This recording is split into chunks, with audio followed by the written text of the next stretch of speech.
You won't believe your eyes. Jeanine Pirro looks almost unrecognizable. The fiery Fox News personality, known for her sharp legal mind and no-nonsense commentary, has undergone a transformation that's leaving fans and critics alike completely stunned. Whether it's her evolving appearance, shifting career moves, or personal revelations, Pirro's latest changes have sparked heated debates across social media. What's behind this dramatic shift? Let's dive into her shocking transformation. You will notice Jeanine Pirro's change most clearly after learning about her childhood.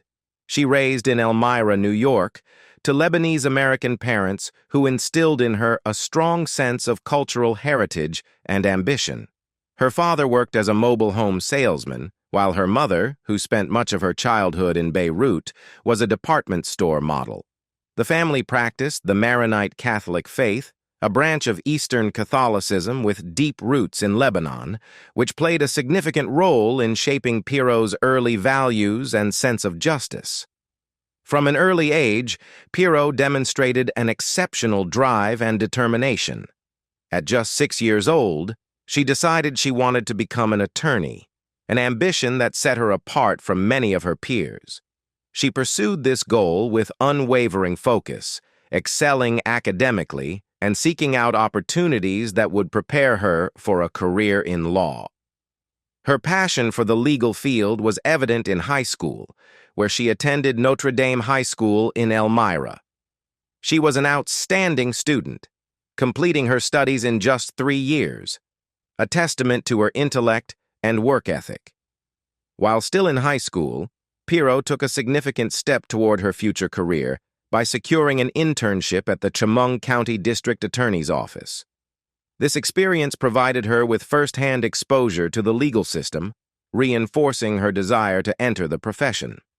Working in a prosecutor's office as a teenager allowed her to gain insights into the criminal justice system and the intricacies of legal proceedings, further cementing her resolve to become a lawyer. After high school, Pirro attended the University at Buffalo, where she earned a Bachelor of Arts degree. Her time at university provided her with a broader educational foundation, preparing her for the rigors of law school. She continued to demonstrate her academic excellence and commitment to the legal profession throughout her undergraduate studies.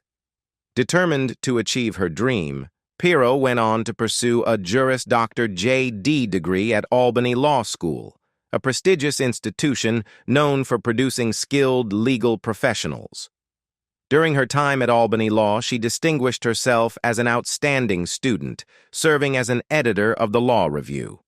This role was a significant achievement, as law review editors are typically among the top students in their class, responsible for analyzing and critiquing complex legal issues. Her work on the Law Review not only honed her legal writing and research skills, but also demonstrated her ability to handle intricate legal arguments and contribute to the broader legal discourse. Pirro graduated from Albany Law School in 1975, fully prepared to embark on her legal career. Her education, combined with her early exposure to the district attorney's office and her editorial experience on the Law Review, positioned her for a successful and influential career in law. Jeanine Pirro began her legal career in 1975 when Westchester County District Attorney Carl Vergari appointed her as an assistant district attorney. In this role, she initially handled minor cases and wrote legal appeals. Recognizing the growing issue of domestic violence, Pirro took the initiative in 1977 to persuade Vergari to apply for a federal grant designed to help local district attorney offices establish specialized bureaus for domestic violence cases. At the time, a change in New York law had shifted many domestic violence cases from family court to criminal court, making the need for specialized prosecution even more pressing. Vergari agreed to apply for the grant, and his office was one of only 4 nationwide to receive the funding. In 1978, in recognition of her dedication to the issue, Vergari appointed Pirro as the first chief of the newly established Domestic Violence and Child Abuse Bureau. As head of the Bureau, Pirro became known for her aggressive prosecutorial style. She adopted a strict policy of refusing to drop domestic violence cases at a victim's request, believing that many victims were coerced into retracting accusations. Her stance on these cases sometimes led to tensions within the district attorney's office. Pirro's assertive approach extended beyond her legal work. She frequently issued press releases with her name featured prominently, often omitting Vergares, which led to conflicts between them. By the late 1980s, their relationship had deteriorated significantly, especially after Pirro publicly took sole credit for the establishment of the Domestic Violence and Child Abuse Bureau.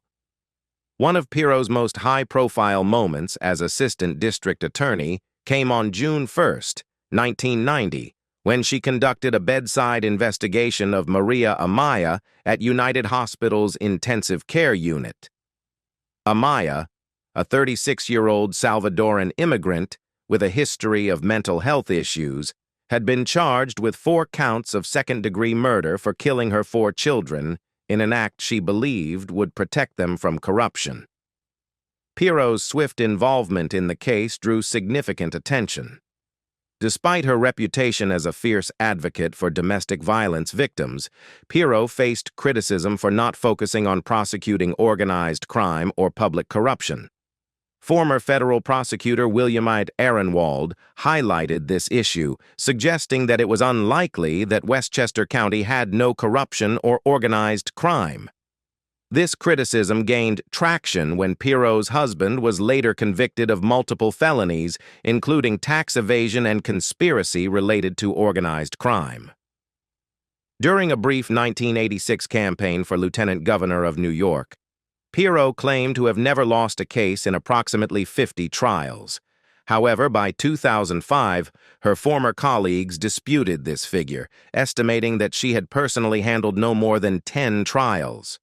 Her spokesperson, Anne-Marie Corballis, later adjusted the claim, stating only that Pirro had maintained a 100% felony conviction rate as an assistant district attorney. Following her election as a judge of the Westchester County Court in November 1990, Pirro left the district attorney's office. Running on the Republican and Conservative Party lines, she defeated Democratic nominee Lawrence D. Lenehan and Right to Life Party candidate August C. Nymphius, Jr. With this victory, she became the first woman to serve as a judge in the Westchester County Court. In 1993, Pirro achieved another milestone by becoming the first female Westchester County District Attorney. She was re-elected in 1997 and 2001, serving 3 terms. Her tenure began dramatically. On December 31, 1993, just hours after her inauguration, heiress Anne Scripps Douglas was brutally beaten to death by her estranged husband, Scott Douglas. The case, which ended with Douglas's suicide, propelled Pirro into the national spotlight as an expert on domestic violence, leading to frequent appearances on television programs such as Nightline, Larry King Live, and Geraldo.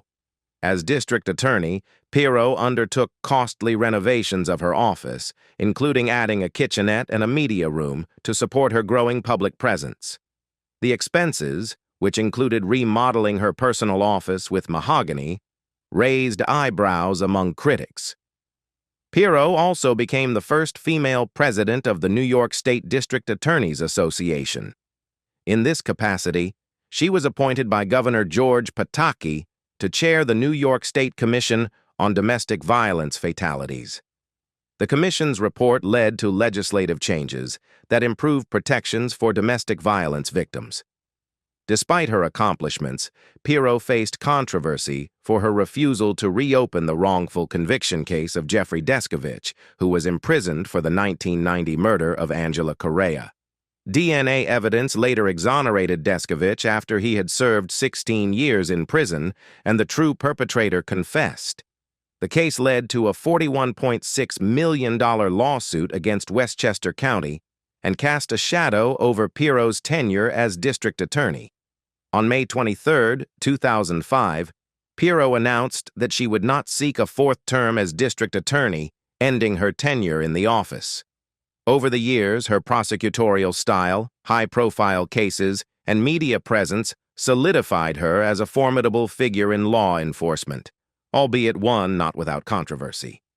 On May 26, 1986, Jeanine Pirro, then serving as an assistant district attorney in Westchester County, was announced as the running mate of Westchester County executive and presumptive Republican gubernatorial nominee Andrew O'Rourke.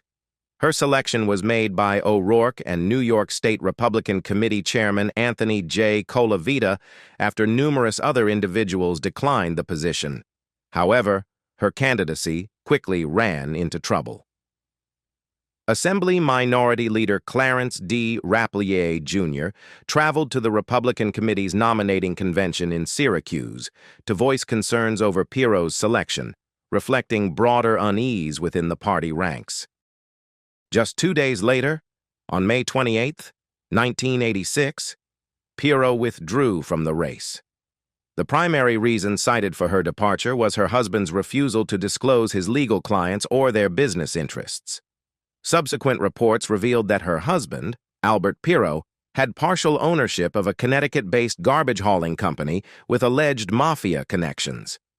Additionally, many of his clients had business dealings with the state, which created a significant conflict of interest that, according to Pirro, made it virtually impossible for her to serve as lieutenant governor. On August 10, 2005, Pirro announced her candidacy for the Republican nomination to challenge incumbent Democratic Senator Hillary Clinton in the 2006 U.S. Senate race. Other Republican contenders included John Spencer, a former mayor of Yonkers, William Brenner, an attorney from Sullivan County, and Edward Cox, an attorney and the son-in-law of former President Richard Nixon. Pirro's campaign got off to a rocky start when, during her announcement speech, she misplaced page 10 of her prepared remarks, leading to an awkward 32-second silence. This incident was widely ridiculed and considered damaging to her campaign's momentum. She sought to define herself as a centrist, describing herself as red on fiscal policy and moderate on social issues, emphasizing her support for President George W. Bush's tax cuts. Despite receiving the endorsement of then-Governor George Pataki, which led Edward Cox to withdraw from the race, Pirro struggled to gain traction. Her campaign faced persistent challenges, including a lackluster fundraising effort and dismal polling numbers. A Quinnipiac University poll indicated that she would likely lose to Clinton by a wide margin of 62% to 30%. These factors, coupled with increasing pressure from party leadership, led to her withdrawal from the race on December 21, 2005. In her statement, Pirro announced she would instead run for New York State Attorney General, citing her background in law enforcement as a more suitable qualification for that role. John Spencer ultimately secured the Republican nomination for the Senate race. Pirro's Senate campaign also left behind financial troubles. By the time of her withdrawal, her campaign had accumulated $600,000 in debt to vendors. As of 2019, some of these debts reportedly remained unpaid. Following her withdrawal from the Senate race, Pirro shifted her focus to the New York State Attorney General race. On May 31, 2006, she secured the Republican nomination unopposed and was also endorsed by the Conservative and Independence parties. However, in the general election, she was decisively defeated by Democratic candidate Andrew Cuomo, a former Secretary of Housing and Urban Development and future governor of New York. Cuomo won with 58% of the vote to Pirro's 39%, marking another electoral setback for her. Beyond politics, Pirro has authored multiple books, including both nonfiction works and crime novels. Her first book, To Punish and Protect, A DA's Fight Against a System That Coddles Criminals, 2003, was followed by To Punish and Protect, Against a System That Coddles Criminals, 2004. In 2012, she collaborated with author Pete Early to write the novel Sly Fox, which was inspired by her experiences as a young assistant district attorney. This was followed in 2014 by Clever Fox, a Danny Fox novel. In the realm of political commentary, Pirro has penned several books championing conservative viewpoints and defending former President Donald Trump. Her 2018 book, Liars, Leakers, and Liberals: The Case Against the Anti-Trump Conspiracy, provided a pro-Trump perspective on political controversies. Notably, Trump himself posed with Pirro and her book in the Oval Office. However, the book was criticized for its inaccuracies. For example, PolitiFact found her claim that Deputy Attorney General Rod Rosenstein had declared the Russia collusion investigation over in February 2018 to be false. Pirro continued to publish books reflecting her conservative stance, including Radicals, Resistance, and Revenge, The Left's Plot to Remake America, 2019, and Don't Lie to Me and Stop Trying to Steal Our Freedom, 2020. In addition, Jeanine Pirro has had a prolific career in television, particularly in the realm of legal commentary and analysis. Over the years, she has been a regular contributor to various news and talk shows, offering her legal expertise and insights on high-profile cases and political issues. Pirro has frequently appeared on the syndicated morning talk show, The Morning Show, with Mike and Juliet. Additionally, she has been a guest analyst on Today and Fox NY's Good Day New York. Her role as a Fox News legal analyst has led to numerous appearances on the network's programming, where she has provided commentary on legal matters and high-profile cases. Beyond analysis, Pirro has also guest-hosted several well-known television programs, including Larry King Live, The Joy Behar Show, and Geraldo at Large. One of her notable television appearances includes being a frequent guest on Fox's late-night satire program, Red Eye, W. Buck's Greg Gutfeld. In addition to news and talk shows, Pirro appeared in the HBO documentary miniseries The Jinx, which recounted her involvement in the 1983 disappearance of Kathy Durst, a case for which she was the investigating attorney. In the realm of reality television, Pirro hosted the short-lived primetime courtroom show You the Jury, which was canceled after just 2 episodes. However, her experience in hosting legal television was not limited to this endeavor. On May 5, 2008, the CW television network announced that Pirro would host a weekday show titled Judge Jeanine Pirro. The show was part of the network's CW daytime lineup, airing 2 episodes daily. Initially, it was exclusively broadcast on CW affiliate stations and distributed by Warner Brothers Domestic Television. Due to its success, it was renewed for a second season in 2009 and expanded beyond CW affiliates. The show received industry recognition, earning a nomination for Outstanding Legal to Courtroom Program at the 37th Daytime Emmy Awards in 2010, and ultimately winning the category in 2011 at the 38th Daytime Emmy Awards. However, despite this achievement, the show was canceled in September 2011 due to declining ratings. Pirro's most well-known television role came in 2011 when she launched Justice with Judge Jeanine on Fox News. Premiering in January 2011, the program focused on the week's biggest legal and political stories. The show attracted attention for Pirro's outspoken commentary, particularly on national security and political issues. In 2014, she made headlines when she falsely claimed that ISIL leader Abu Bakr al-Baghdadi had been released by President Obama in 2009, despite records showing he was released in 2004 under the Bush administration. One of Pirro's most controversial moments came in March 2019, when she questioned the loyalty of Representative Ilhan Omar, suggesting that Omar's wearing of a hijab was an indication that she followed Sharia law, which she claimed was antithetical to the U.S. Constitution. Fox News condemned her remarks, and in response, her show was temporarily removed from the air, sparking backlash from supporters, including then-President Donald Trump. Despite the controversy, Justice with Judge Jeanine resumed broadcasting on March 30, 2019. Pirro also faced scrutiny during the COVID-19 pandemic when she hosted her show from home in March 2020. Her delayed appearance and slurred speech fueled speculation that she was inebriated on air. Although Fox News attributed the incident to technical difficulties, it became a widely discussed topic. Following the 2020 U.S. presidential election, Pirro became a vocal proponent of baseless claims regarding voting machine fraud. Alongside other Fox News hosts, she pushed allegations against companies like Smartmatic and Dominion Voting Systems. In December 2020, Smartmatic sent Fox News a legal notice demanding retractions. In response, Fox aired a video segment refuting the claims, but Pirro and other hosts did not personally retract their statements. She was named in a defamation lawsuit filed by Smartmatic in February 2021.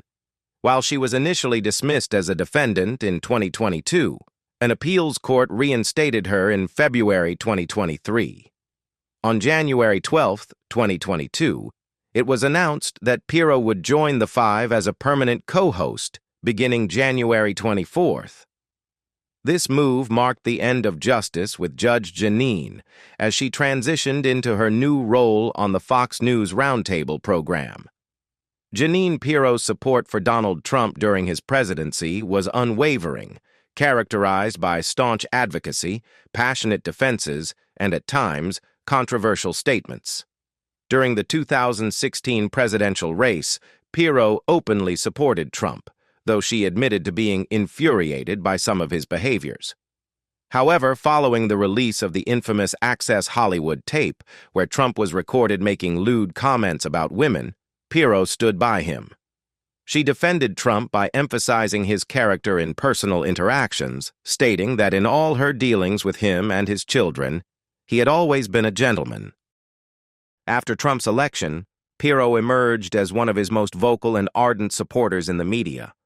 Her show on Fox News was described by The Washington Post as almost universally positive about Trump, while Politico characterized her coverage as gushing. She used her platform to attack Trump's critics and even some of his allies whom she deemed insufficiently loyal, such as former Attorney General Jeff Sessions. On her program and in personal meetings with Trump at the White House, Pirro encouraged him to push forward aggressively with his agenda, often emphasizing disruption and provocation. One of her most controversial moments came in 2017 when she called for the arrest of individuals who cooperated with Special Counsel Robert Mueller's investigation into Russian interference in the 2016 election. She advocated for a purge of government agencies to eliminate critics of the president, specifically calling for the arrest of Deputy FBI Director Andrew McCabe and FBI official Peter Strzok. Furthermore, she implied that Mueller, former FBI Director James Comey, and Associate Deputy Attorney General Bruce Orr should also be arrested. These comments aligned with broader efforts among Trump's media allies to delegitimize the Mueller investigation. Pirro's commentary often took on an extreme tone in defense of Trump.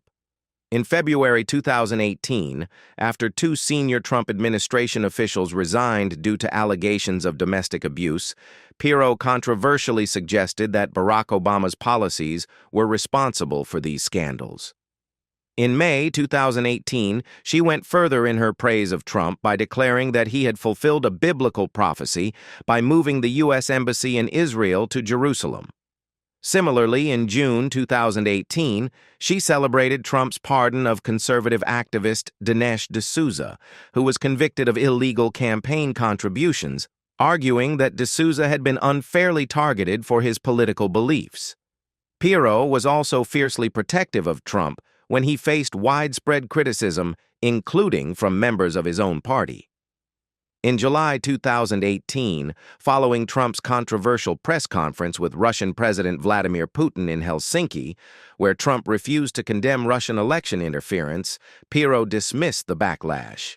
She sarcastically asked what Trump was supposed to do, take a gun out and shoot Putin? In November 2019, Pirro praised Trump in near-mythical terms, describing him as almost superhuman. The following month, she credited him with making it acceptable to say, "Merry Christmas" again, a talking point often emphasized by conservative media. As Trump faced impeachment in 2020, Pirro predicted that it would be so unpopular that Democrats would lose their majority in the U.S. House of Representatives in the upcoming elections, a prediction that ultimately proved incorrect. Politico later listed her statement as one of the most audacious, confident, and spectacularly incorrect prognostications about the year. Beyond her vocal support for Trump, Pirro's political positions reflected a mix of conservative and moderate stances. During her 2005 Senate campaign in New York, she described herself as Republican red on fiscal policy while holding moderate views on social issues. She supported tax cuts and fiscal conservatism, but took centrist positions on abortion and LGBT rights. Pirro supported abortion rights, including taxpayer-funded abortions through Medicaid, though she opposed late-term abortions. On LGBT issues, Pirro was an early advocate for anti-discrimination protections. In 2000, she supported a New York hate crimes law that included sexual orientation as a protected class. During her 2006 campaign for state attorney general, she endorsed civil unions for same-sex couples and received backing from the Log Cabin Republicans, a group advocating for LGBTQ+ inclusion within the GOP. While she did not support same-sex marriage, she opposed constitutional amendments banning it, pledging to defend the law if it were passed. She participated in pride events and fundraisers, but later invited opponents of same-sex marriage onto her program, reflecting a possible shift in her stance. Pirro was also a strong advocate for gun rights. In December 2015, she made an emphatic statement urging people to arm themselves, saying, "Get a gun, buy one legally, learn how to shoot it, and be primed to use it." She defended the Second Amendment, emphasizing that both the U.S. Constitution and the Supreme Court affirmed Americans' right to own firearms. Besides, Jeanine Pirro has had a life filled with both professional achievements and personal challenges. She was married to Albert Pirro, with whom she had 2 children. Following their marriage, the couple moved to Harrison, New York, where Jeanine began working as an assistant district attorney while Albert pursued a career as a lobbyist. Their marriage faced serious difficulties even before their children were born. Albert was accused by a Florida woman of fathering her child, an allegation he initially denied. The case went through extensive court proceedings, but DNA testing ultimately confirmed that Albert was indeed the father.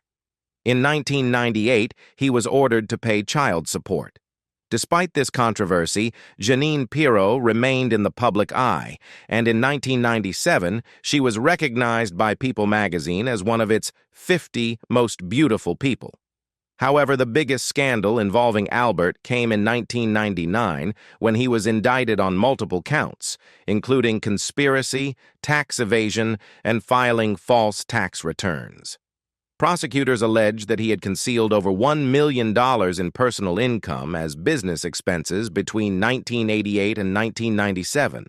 When the charges were announced, Jeanine stood by her husband and spoke out against the investigation, calling it invasive and hostile. Despite her public support, Albert was found guilty in 2000 on 23 of the charges, though he was acquitted of 10 others. He was sentenced to 29 months in prison, but he served only 17 months due to good behavior and participation in an alcoholism treatment program. Throughout the legal proceedings, Jeanine expressed frustration with prosecutors, accusing them of trying to drag her into the case. Years later, on January 20, 2021, as one of his final acts in office, President Donald Trump pardoned Albert Pirro. Jeanine and Albert's relationship continued to deteriorate over the years. They separated in 2007, and their divorce was finalized in 2013. Even after their divorce, Jeanine found herself in the public spotlight for various reasons. In November 2017, she was charged with speeding after being caught driving 119 miles per hour in upstate New York. In addition to her legal and media career, Pirro has also ventured into the business world. In July 2019, she joined the board of directors for Heavenly RX, a company specializing in CBD products. She initially had doubts about CBD's benefits, but later became an advocate, claiming that it provided significant advantages beyond traditional medicine. Pirro also faced health struggles, revealing in her 2018 book, Liars, Leakers, and Liberals, The Case Against the Anti-Trump Conspiracy, that she was diagnosed with cancer in 2012. Despite this, she has continued her work as a public figure and television host. A practicing Catholic, Pirro has been involved in various political and legal controversies. One of the most notable legal battles came in February 2021, when she was named in a $2.7 billion defamation lawsuit filed by Smartmatic against Fox Corporation. The lawsuit accused Fox News, along with several prominent figures, including Maria Bartiromo, Lou Dobbs, Rudy Giuliani, and Sidney Powell, of spreading false information that damaged Smartmatic's reputation and business operations. What do you think about Jeanine Pirro's life and her amazing transformation? Leave us your comments in the section below. We hope you have found this helpful video. Don't forget to leave a like, share, and subscribe to the channel if you like it. Thank you for watching this and see you in the next videos. Goodbye.